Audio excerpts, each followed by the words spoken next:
এসে বললাম কৃষ্ণাই পালেং বাজার তথা ফার্নিচার বাজার। আর এখানে কিন্তু অনেক ভালো ভালো পালেং তথা ফার্নিচার কম দামে পাওয়া যায়। তো আপনারা নিতে চাইলে এখানে আসতে পারেন। আসসালামু আলাইকুম guys, welcome to my first blog. তো আজকে আমি যাইতাছি কৃষ্ণাই বাজার। তো আমার সাথে আছে আমার কাকু নজমুল আলী মন্ডল। আমরা এসে পেলাম সিধাবাড়ি।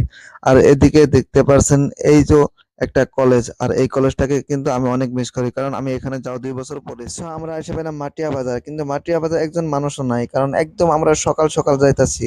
তো কিন্তু তার আগে একটা ঘটনা হয়েছে, আমার কাকুর পায়ে পাথর লেগেছে আর অনেক দুঃখ পাইছে। যাই হোক না কেন, আমরা সব ত্যাগ করে আবার রওনা হয়। সো গাইস, এত সকাল সকাল আমরা কেন কৃষ্ণাই বাজারে যাচ্ছি আমি কিন্তু এই ভিডিওতে আমি আপনাদেরকে দেখাবো। তো আমরা এসে পেলাম নেপালি খুঁটি। তো এখন আমাদের নিতে হবে লেফট। আমরা লেফটে নাম, আর আমরা কিন্তু কৃষ্ণাই বাজারে পৌঁছে গেছি। এই যে দেখতে পাচ্ছেন আমার কাকু নজমুল আলী কিন্তু সুপারি নিয়ে খাড়া আছে, আর আমরা এই সুপারিটি বিক্রি করতে এসেছি। যাই হোক না কেন, আমরা কিন্তু সুপারিটা বিক্রি করে দিলাম, আর সুপারির দাম কিন্তু বর্তমান ভালোই যাচ্ছে। যাই হোক না কেন, এখন সুপারি আমাদের বিক্রি করা হচ্ছে। এখন আমরা যাবো একটু পালং। সো গাইস, আমরা এসে বললাম কৃষ্ণাই পালেং বাজার তথা ফার্নিচার বাজার। আর এখানে কিন্তু অনেক ভালো ভালো পালেং তথা ফার্নিচার কম দামে পাওয়া যায়।